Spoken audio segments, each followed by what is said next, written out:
Chodząc po targu i kupując owoce, natknęliśmy się też na ziółka. Zobaczcie, jakie są sadzonki z konopi.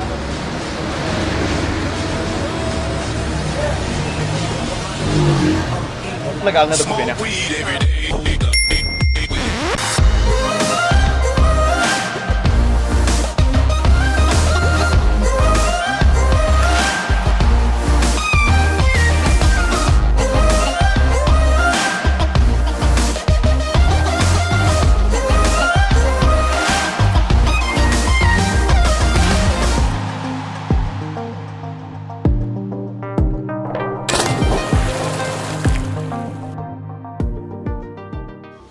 Wczoraj dotarliśmy do Medellin, a dzisiaj czas rozpakować przesyłki, które czekają na nas. 2 nowe filtry do wody i 2 hamaczki. Artur, tylko szybko, proszę. No kurde, myślałem, że lżejsze to będzie. 700 gramów ponad.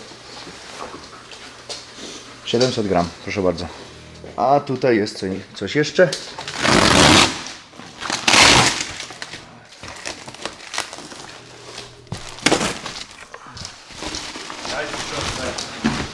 Plecaczek nowy.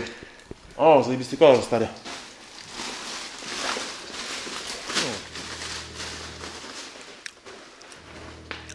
Jest. Ale ma to wszystko. No, jest kozak. Będziemy go pakować. Zaczynam ci zazdrościć, bo jest nowszy model niż mój. Witam Was z placu Botero, słynnego rzeźbiarza z Medellin. Tu się urodził, tutaj tworzył i możecie sobie zobaczyć, jest pełno jego rzeźb, które są mocno przesadzone, jeżeli chodzi o proporcje i dzięki temu został takim słynnym artystą. Także zapraszam Was.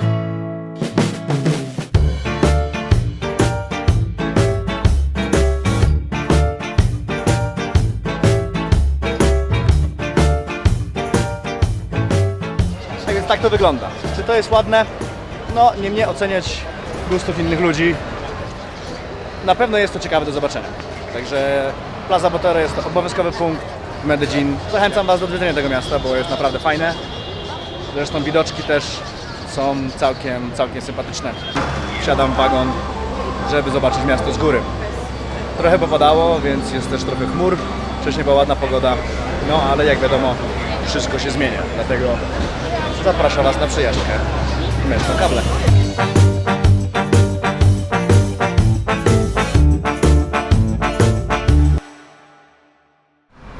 Do tego jest taka szpila, bo tutaj jest centrum. Centrum miasta.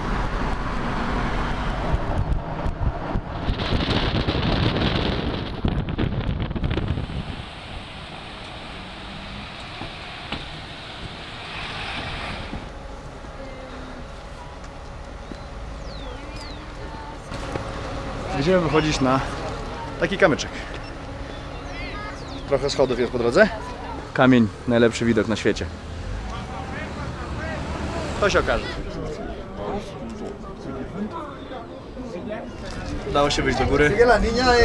Tak jak myślałem wcześniej, piękny widok.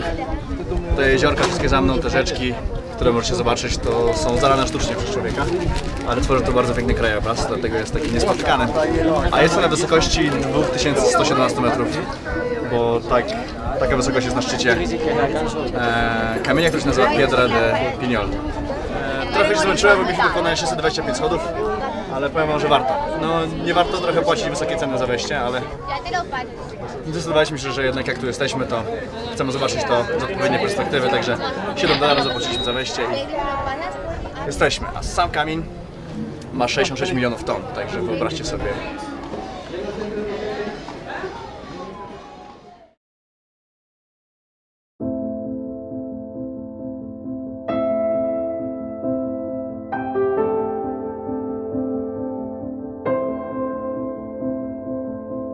Jest to jedna z dzielnic Medellin, jedna z 16.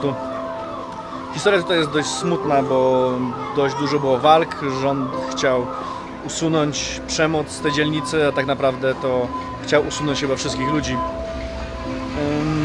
Dzielnica jest bardzo ciekawa i pomimo tego, że cały Medellin jest z czerwonej cegły i specjalnie się nie wyróżnia, to tutaj jest bardzo dużo murali, bardzo dużo graffiti, które pokazują historię tego, co tutaj się działo. Czyli, że było źle, ale że jest nadzieja na poprawę i tak naprawdę gdyby nie te murale, to ta dzielnica byłaby naprawdę smutna.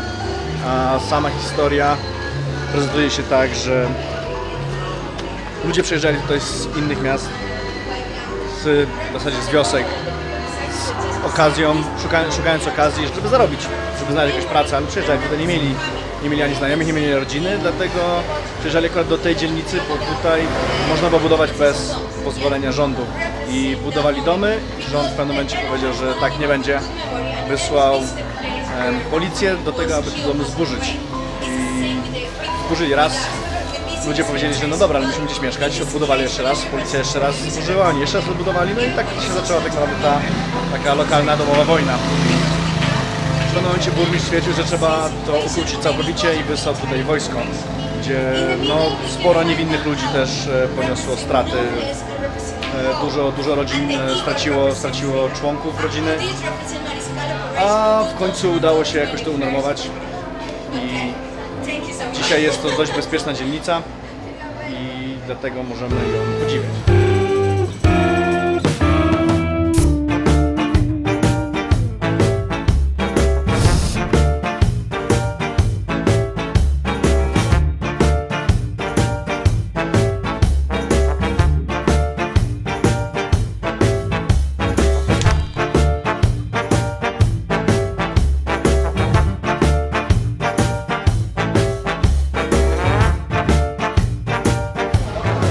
Słynne schody dzielnicy 13 Medellin,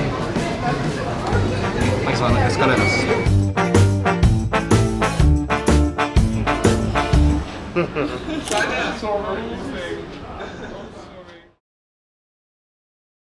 Jestem w miejscu, które się nazywa Pueblito Paisa, na małej górce.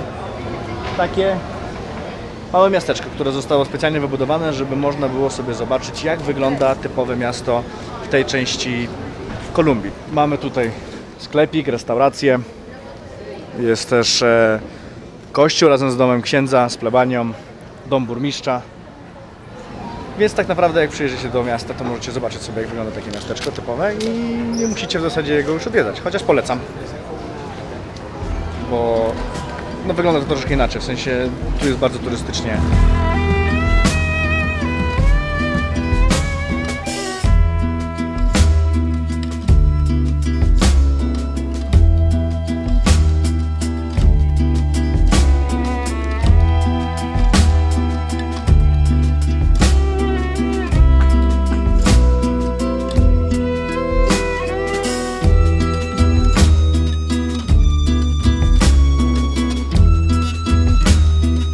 Jeszcze taka ciekawostka dla Was. Przy budowie tego małego miasteczka, czyli Pueblito Paisa, zostały wykorzystane materiały z okolicy Guatapé. W momencie, kiedy zostały zalewane tamte tereny, to żeby się nie zmarnowały materiały, to wykorzystali je na przykład do okien, do drzwi. Więc jest to autentyczne. Cześć i czołem! Nie stopowaliśmy chyba za 3 tygodnie, co? 23 dni. Dokładnie 23 dni byliśmy w Medellin. Czas nadszedł, aby ruszyć dalej. Jedziemy do Armenii. Mamy tabliczkę, ale tak naprawdę jedziemy do Valle de Cocora. Pooglądać słynne, najwyższe na całym świecie palmy olejne. Tak? Nie olejne, przepraszam, olejowe. Amelinowe. Amelinowe, tak. To się nie pomaluje. Nie pomaluję! To jest amelinowe! Amelinon to jest! Nowy plecaczek, piękne kolory, wygodnie się chodzi. Teraz można podróżować.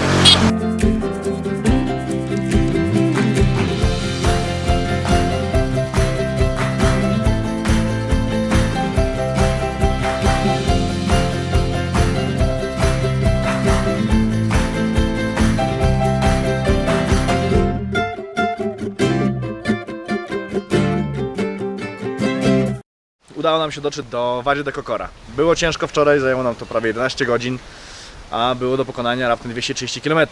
Ale udało się, to jest najważniejsze. A za mną najwyższe palmy na świecie, które osiągają nawet 60 metrów. Idziemy zobaczyć. Dawno nigdzie nie łaziliśmy.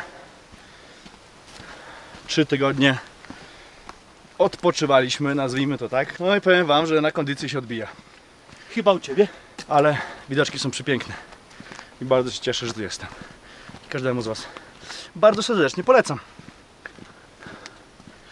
Cisza, spokój, natura. Zresztą, co będę gadał? Zobaczcie sami.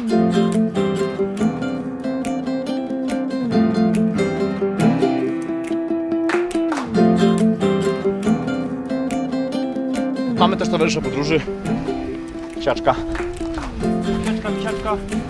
Oczywiście jak zawsze przykleił się do Wojtka. No, jaki jestem śliczny. Też podziwia widoki. Co, psiaku, podoba ci się tu? Nudno. Ziemno tylko i tyle. A jakbym tu mieszkał, to po jakimś czasie pewnie też by mi się znudziło.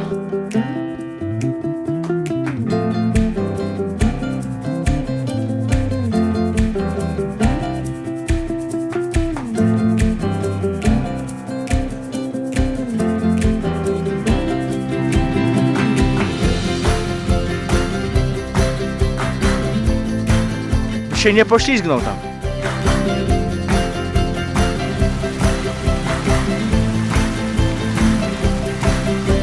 Dotarliśmy do Casa de los Colibris, czyli do domu kolibrów. I dostaliśmy też w cenie wejścia, czyli 5000 peso, czyli jakieś 2 dolary niecałe. Gorącą czekoladę z serem. I tutaj oprócz kolibrów, które za chwilę zobaczycie, mamy też jednego gościa. Cześć. Nie mam jedzonka.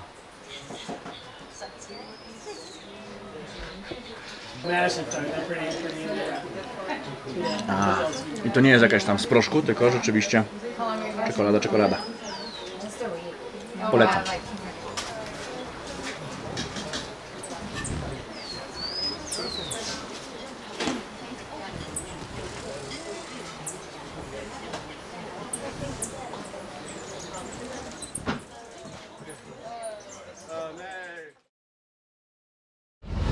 Udało się złapać pierwszą pakę.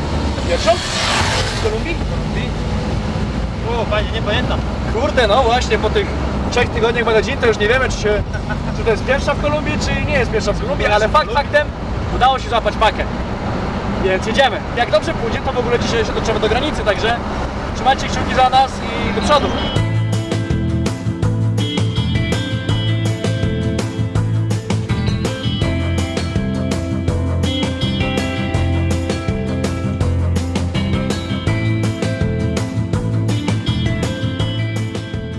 Trochę przypominają mi się czasy jak na Kubie, gdzie ziomek dolewał wodę do chłodnicy i polewał samochód od przodu, naszą chłodnicę, żeby ją schłodzić. No to patrzcie, jak to wygląda.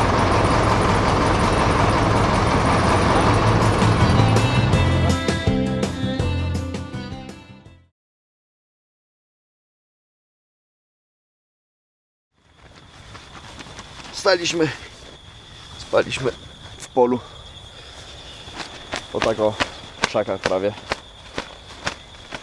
Musimy tu posiedzieć chwilę jeszcze, posuszyć nasze namioty w słońcu. A słoneczko wstaje całkiem przyjemne. W połowie drogi do granicy jesteśmy mniej więcej. Więc dzisiaj może uda się ją przykroczyć.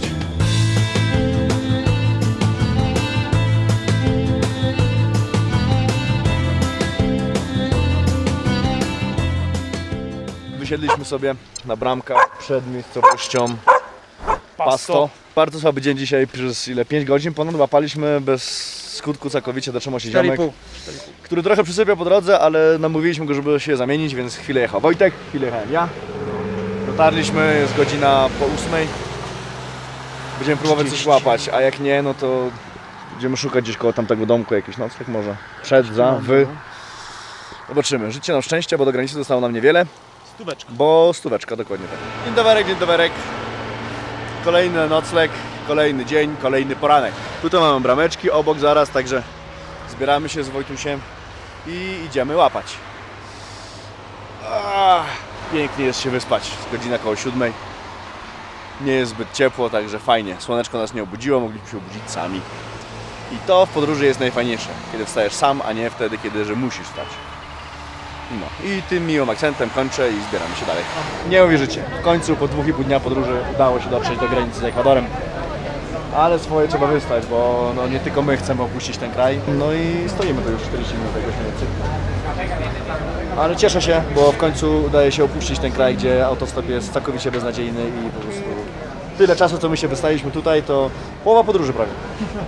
Połowa podróży w Kolumbii to było oczekiwanie. Bardzo się cieszę, że wjeżdżam teraz do kraju, w którym podobno stopowanie jest bardzo łatwe. A jak łatwe, to się okaże. Jeszcze bardziej się posuwamy. No, idziemy dalej. Tu z rowerami, proszę, wyjeżdżają. Tam jest Kolumbia. Tam. A tam już jest Ekwador. I tu, proszę bardzo, Bienvenido a la República del Ecuador. Dostaliśmy pieczątki wyjazdowe. Idziemy teraz jechać.